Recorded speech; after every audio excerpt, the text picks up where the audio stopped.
Shalom teman-teman remaja, kembali kita bertemu lagi dengan saya Chris. Kita akan mulai renungan bersama hari ini dengan tema yang sudah diberikan, Kitalah mujizat itu. Diambil dari Yakobus 2 ayat 14 sampai dengan 26. Sebelum mulai renungan kali ini, mari kita berdoa bersama-sama. Tuhan Allah Bapa kami yang bertahta dalam kerajaan surga yang mulia, kembali kami menghadap kehadirat-Mu untuk ucapkan puji syukur terima kasih atas segala berkat dan rahmat yang boleh kami terima. Tuhan, jika sebentar kami akan mendengarkan firman-Mu, kiranya Tuhan sendiri yang memimpin sehingga kami boleh mendapatkan hikmat dari firman-Mu ini dan kami boleh menjalankannya dalam kehidupan kami sehari-hari. Seru doa dan permohonan kami ini kami panjatkan hanya dalam nama Tuhan kami, Yesus Kristus, Juru Selamat dan Penebus kami yang hidup. Haleluya, amin. Baik, kita akan mulai dengan membaca terlebih dahulu Nats Yakobus 2 ayat 14 sampai dengan 26.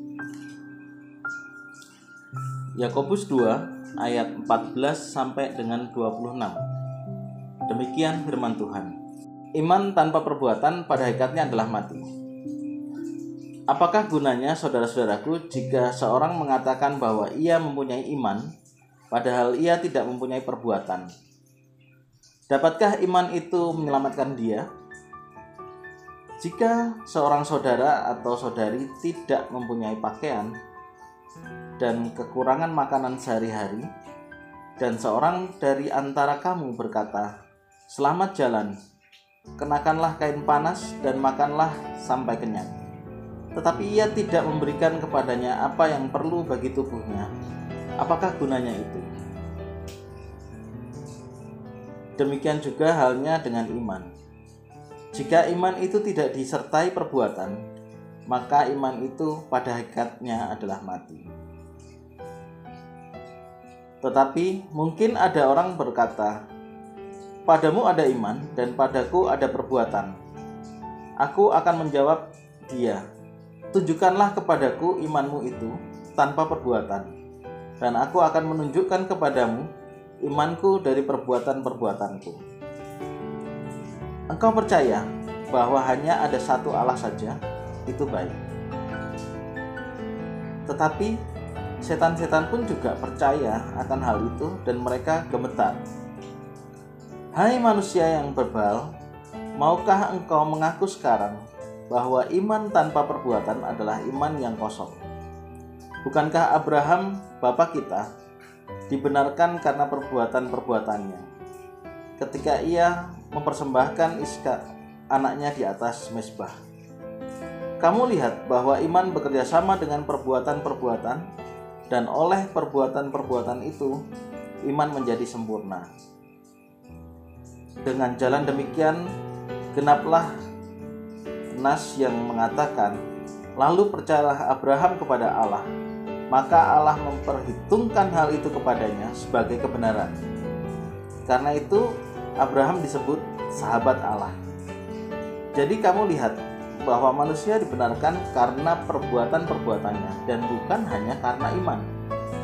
Dan bukankah demikian juga Rahab, pelacur itu, dibenarkan karena perbuatan-perbuatannya ketika ia menyembunyikan orang-orang yang disuruh itu di dalam rumahnya, lalu menolong mereka lolos melalui jalan yang lain.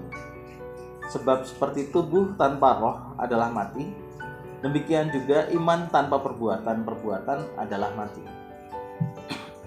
Kita akan garis bawahi ayat yang ke-22. Kamu lihat bahwa iman bekerja sama dengan perbuatan-perbuatan, dan oleh perbuatan-perbuatan itu iman menjadi sempurna. Demikian firman Tuhan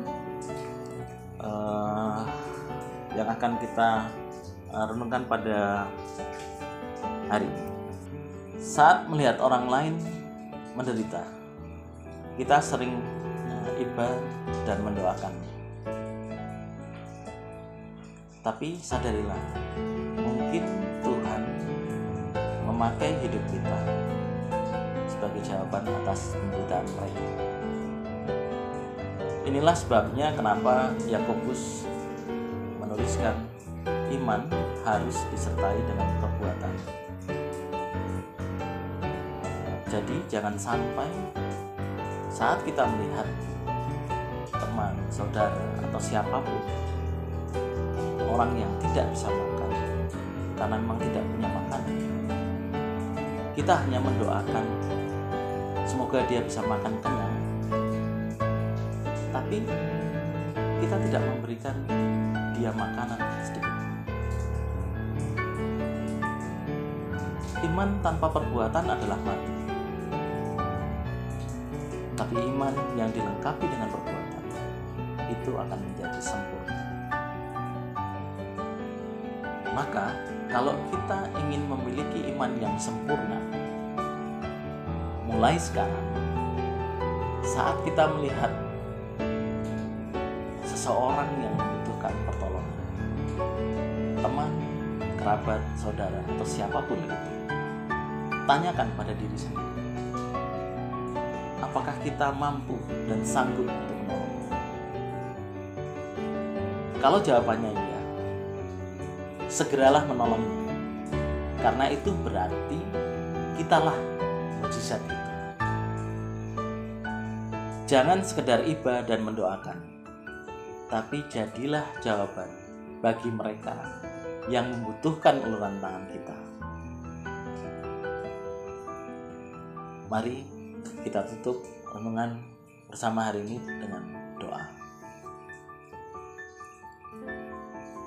Terima kasih Tuhan untuk firman yang sudah kami dengarkan dan kami renungkan hari ini. Ajar kami untuk mempunyai iman dan melakukannya dalam perbuatan kami sehari-hari, dan jadikanlah kami mujizat itu dimanapun kami berada setiap harinya. Dalam nama Tuhan kami, Yesus Kristus, kami berdoa dan mengucap syukur. Haleluya. Amin. Demikian renungan kita hari ini. Semoga bermanfaat untuk teman-teman semua. Sehat selalu. Selamat melanjutkan aktivitas. Tuhan memberkati.